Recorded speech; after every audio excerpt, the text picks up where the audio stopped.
Hi, Nushini here, and today I am going to talk about talking to sexy fursuiters. So I could really talk about this subject for 2 to 3 hours, but I'm going to try and condense the meat of what I'm trying to say into 10 minutes or less. We'll see how this goes. But basically, fursuits can be really hot, and some people find fursuits really sexy. If it's not your kink, if you're ace, you're aro, that's totally fine. But there is a decent section of the fandom who has some kind of sexual interest in fursuits. It might be partialing, it might be snugs and full suiting, it might be mersuiting with zips, it might just be wanting to get some suggestive pictures together. And this kind of brings me to my main point. I do get asked a lot, how do I get fursuit snugs? How do I meet XYZ? How do I meet this person?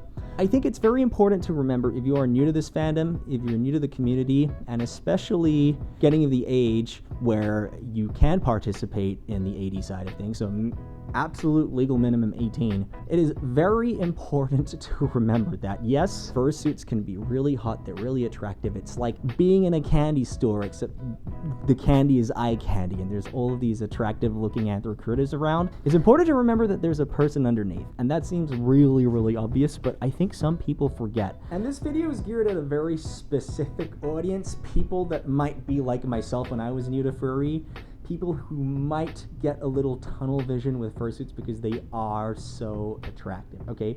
So this video is specifically geared towards you.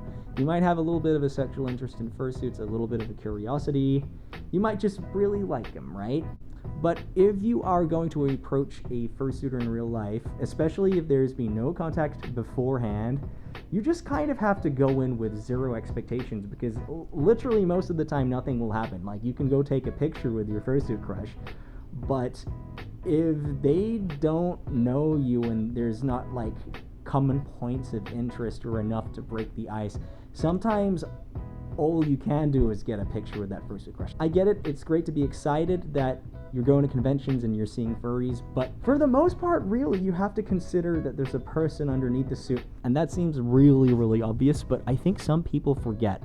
And when I say there's a person underneath, I don't just mean like the physical thing. So of course, getting consent from a fursuiter to touch or hug is very important. The mindset of talking to a fursuit crush, you don't know what's going on in their life, you don't know what their relationship status is, you don't know what their friend circles are like, you don't know if they're actively looking to do things in their suit. They might not be, they might play in a small circle, they might just not really be looking to have those experiences at the con because they have a different focus at the con, right? So I see you, and I'm talking to a specific number of furries here, right? You're excited, you want to get the experiences that you've seen online and clips and videos of. That's great, that's awesome, right? But you have to remember that I think one of the biggest ingredients of getting to have encounters like that is time, getting to know a person, and of course respecting the heck out of their boundaries. Please, please, please. And that's not to say that you can't like meet a fursuit crush and hit it off, but I think there's certain ways to hit it off that are better than some of the approaches that I think a lot of furs who are new kind of default to. So some people might not like me saying this, but one of the best ways to break the ice in terms of doing more AD lewd suit stuff is to have a suit of your own. Now that doesn't mean you have to have like, a brand spanking new full suit, but I think a lot of fursuiters who do have an attraction to suit stuff want to do stuff with another suitor just because that's what they like, and if you can bring that to the table, that makes it good for them too. Because I think a lot of new excited furries get tunnel vision, get very excited that they can interact with all these hot suitors they've seen on the internet. They forget there is a person underneath, and sometimes a lot of people vying for their attention. And that's not to say that you should back yourself. It's of course important to have self-esteem and know your strengths, but no matter how much charm you have in the non-furry world, if you're new to this community and you're still trying to figure things out socially, you kind of have to come in with lower expectations, because if you don't know how the song and dance of furry socializing works yet, you might make some mistakes, you might embarrass yourself, which is fine, that's all part of the growing pains of coming into a new community and finding your way in that community. But it's super, super, super important to respect boundaries. Consent is sexy, and bringing a suit of your own to the table obviously helps. Now, not everyone can afford a suit, But you do have to realize a lot of suitors that do sexy things have other suitors in their mind when they're thinking of crushes.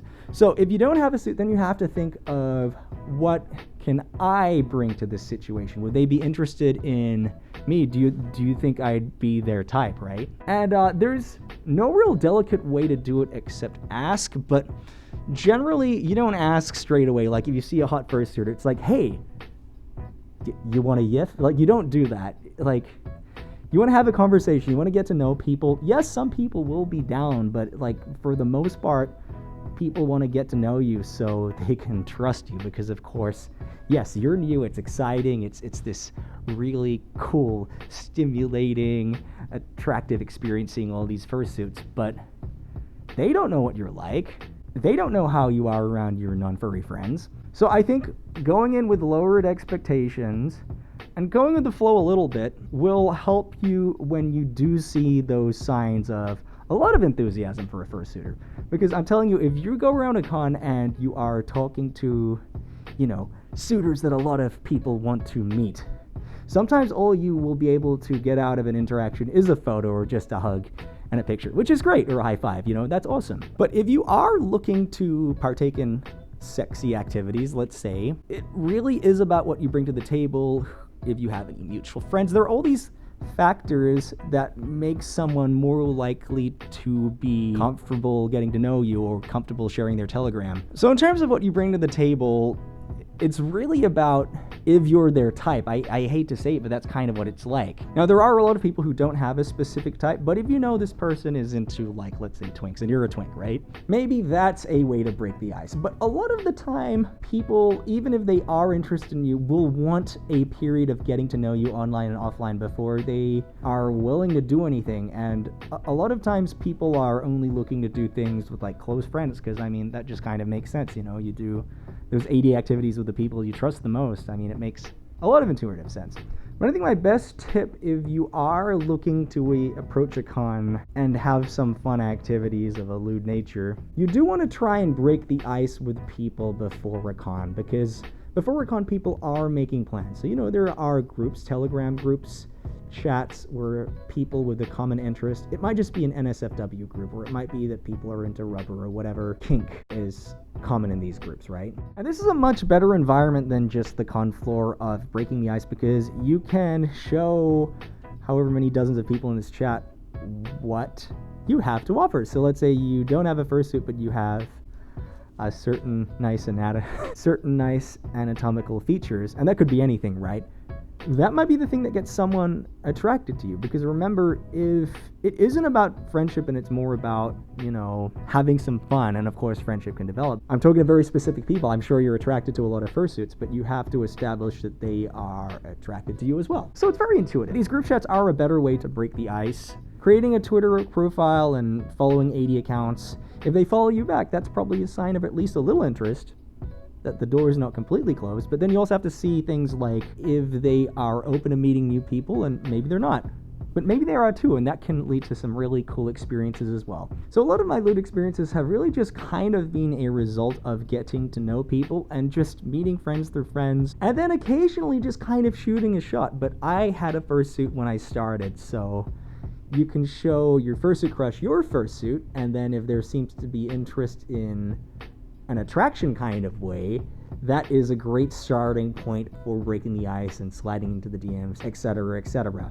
Now, if you don't have a suit but you're still looking to do suit things, then it really is about what you can offer that suitor, because in general, suitors, mersuitors, they can have a number of choices at cons. You might not be the only person hitting up this fursuiter with thousands of followers. So if we approach these kind of situations with lowered expectations, and then focus on the interactions where there is a lot of enthusiasm from the other party. Now, it's not impossible to meet a fursuiter at a con without a suit and have a fun experience.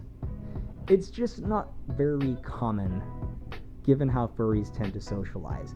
But if you are yourself out of suit and you meet a suitor you're attracted to, and they're down for lewd activities, and you are a type that they're attracted to, it can happen. So it's actually only happened to me once, a long time ago, where I was out of suit, and I just saw this really attractive suitor. We're still friends to this day. He doesn't really watch my channel, so hopefully he doesn't find out about this. He might not even remember this, actually. I go up and say hi, and they're, you know, very cute, and I just give them a little scritch in the arm, and then I stop and keep talking, and then a couple seconds later, all the scritching and all that kind of stuff happens from their end, scritching me. So I'm like, oh, so this is not like most of the interactions where I'm just, you know, talking to a fursuiter I crush and be like, oh, you're cute, all that kind of stuff. And usually it goes like, oh, thank you.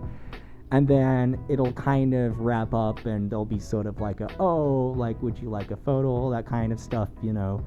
And then you get your picture and then you go on your merry way, because as I was mentioning before, a lot of these suitors get a lot of attention and honestly probably get hit up for these things a lot. This suitor happened to like what I looked like out of suit, and as a result they wanted to scratch a little bit, do a little bit more than hugs. Now actually, to be fair, the experience didn't happen at that same con, and I was very shy and very tunnel visioned and very nervous, so once I ran out of things to say, I just kind of bolted, because that was my defense mechanism back in the day.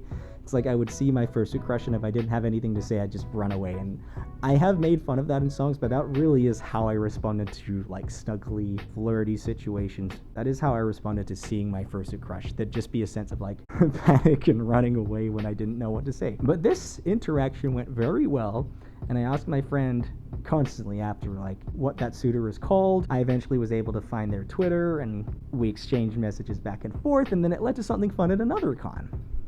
So it is possible to break the ice without a suit IRL. It just isn't that common, and it's important to have those expectations go down. And also, I mean, I could rant about this for hours and hours. A lot of this comes down to learning furry social etiquette, what flies, what doesn't, kind of the song and dance that helps steer a conversation towards something.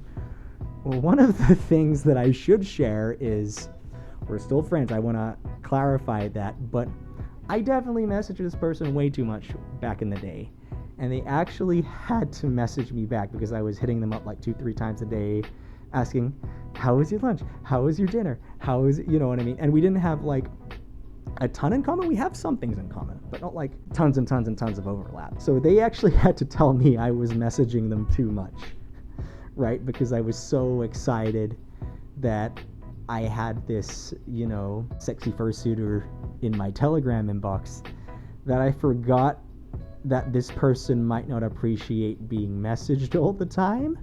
So I was definitely way too over keen in that situation, and I think that's an important thing to note. Like, you might be ready, you might be like, you know, yeah, live life to the fullest XYZ, but not everyone may be as open and easygoing as that straight away, so you definitely want to kind of assess if they are as enthusiastic as you are and kind of adjust as you go.